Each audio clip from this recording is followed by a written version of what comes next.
तुमने नताशा को कन्फर्म नहीं किया? अपने हस्बैंड से झूठ क्यों बोल रही है? इन्हीं के हस्बैंड के साथ वो डेटे मारने में लगी हुई है, और वो पूरे पूरे तरीके से डेटे क्या पता नहीं क्या क्या मार चुके हैं वो। ठीक है, समझ गया। वो कहता है आई लव यू के बाद फौरन बोलता है आई हेट यू। तो फ्लैट काफी तकलीफ दे है। उसको जाहिर सी बात है, जहाँ शौहर रहेगा वहीं वो रहेगी। तो नहीं होगा, वहां पे भी हमारे जैसे इंसान ही रहते हैं। अगर एक बंदा किसी एरिया में चला जाता है या एक बंदा कोई थोड़ा सा डाउनफॉल हो जाता है, तो थोड़े से जो बड़े होते हैं ना, उनसे जो थोड़े बहुत 19-20 बड़े होते हैं, तो वो उसको वहाँ से जूते मारने शुरू कर देते हैं। कभी मैं कभी तुम। मुस्तफ़ा के आगे प्लान क्या होंगे, अपनी लाइफ को कैसे स्ट्रगल करेगा, और अदील और रुबाब, इन दोनों के साथ जो ये अब फ्लर्ट करने लग गया अदील, और साथ साथ में नताशा के साथ कितनी ज़्यादा आगे क्लोजनेस हो सकती है या अब शादी तक बात जाएगी, इन सब चीज़ों के बारे में बताऊंगा। इससे पहले अपनी मोहब्बत का इजहार लाजमी कीजिएगा। डेयरिंग एडवोकेट को लाइक करें, सब्सक्राइब करें और शेयर करें। मुस्तफ़ा ने अपनी मेहनत से गेम तैयार करता है, गेम तैयार करा, बेसिकली गेम डेवलपर है, तो उसने गेम तैयार किया। गेम तैयार होने के बाद मैं आपको बड़ी एक पते वाली चीज़ बताने जा रहा हूँ कि जो बंदा डेवलपर होता है, गेम डेवलपर होता है, तो वो जो क्रिएटिविटी करता है, तो उसका क्रेडिट भी वो चाहता है कि यार मुझे मिले। तो ये गेम तैयार करता है। गेम तैयार करके जब ये जो टीम होती है, जिस टीम के साथ इसका एक कॉन्ट्रैक्ट हुआ हुआ होता है, वो टीम उससे कुछ कमिट करती है, और जब बाद में अनाउंसमेंट का टाइम आता है, तो उसका किसी भी एंगल पे कोई नाम नहीं शो आउट करते वो लोग, जो इसके मैनेजमेंट के लोग होते हैं।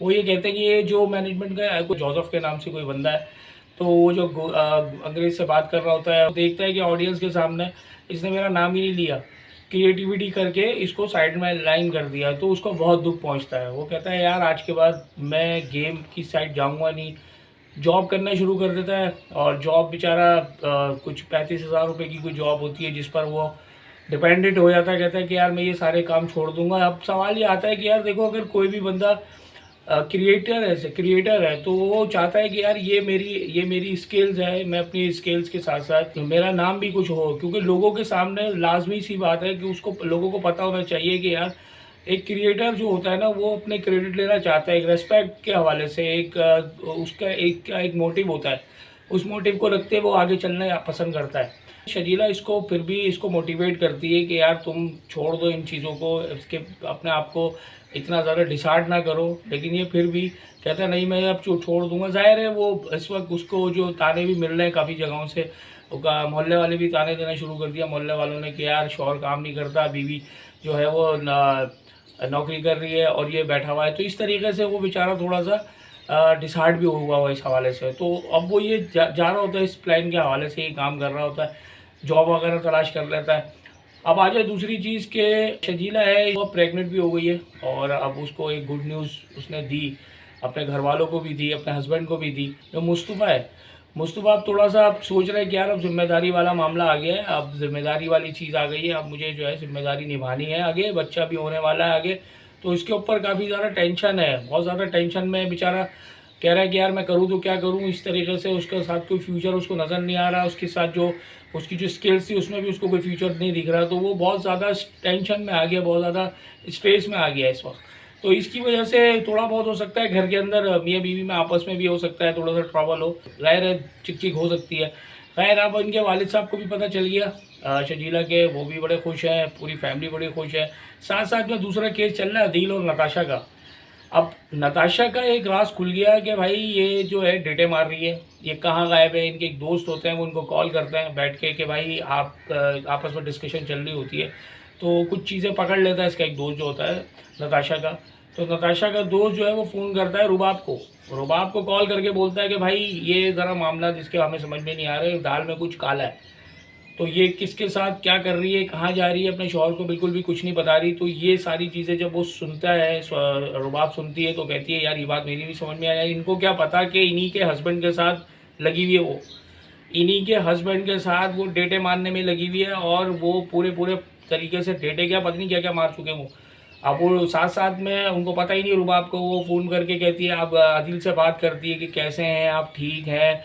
वो कहता है आई लव यू, वहाँ से वो कहता है आई लव यू टू। तो ये उसके बाद वो अदील कहता है आई हेट यू, उसके बाद आई लव यू के बाद फ़ौरन बोलता है आई हेट यू। तो वो कहता है यार मैं, ये कौन मेरे गले में आ गई है यार। जाहिर सी बात है उसकी हड्डी भी इतनी ज़्यादा है, बहुत सारे मामला की वजह से अदील की हटी हुई है। एक तो वो वैसे ही नताशा उसकी ज़िंदगी में आ गई है, तो अब मुझे नहीं लग रहा कि रुबाब की और नताशा की आपस में किसी किस्म की कोई आपस में आगे गाड़ी चलेगी, मुझे नहीं लग रहा, क्योंकि बहुत ज़्यादा अब आगे जा चुकी है कहानी। और सेकेंडली कंपनी के जो खाते हैं उसको अभी पता चल रहा है, क्योंकि उसके वालिद ने नज़र रखी हुई है। ये बात आपने लास्ट एपिसोड पे भी देखी होगी।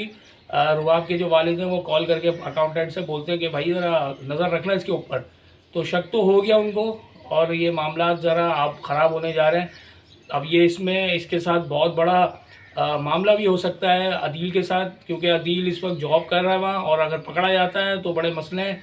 बीवी तो खैर फिर भी इसको बचाने की कोशिश करेगी, लेकिन बाप उसको नापसंद करता है। तो ये सारी चीज़ें हैं।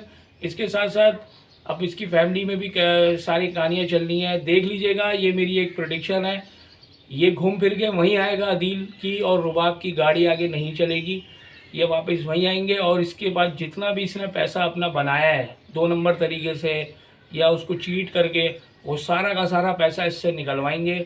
ये आप देख लीजिएगा, ये 2 नंबरी तरीके से इसको पकड़े जाने वाला है। ज़्यादा दिन की कहानी मुझे नहीं नज़र आ रही। अदील अब पकड़े जाने वाला है। अब आप ये देखिएगा, जब ये पकड़ा जाएगा तो इसके ऊपर जो कहानियाँ आएंगी, जितना पैसा है वो सारा निकाला जाएगा। ये वापस जहाँ से गए थे, कहते हैं ना काट के उल्लू घर को लौटे, तो काट के उल्लू घर को लौटेंगे ये वापस।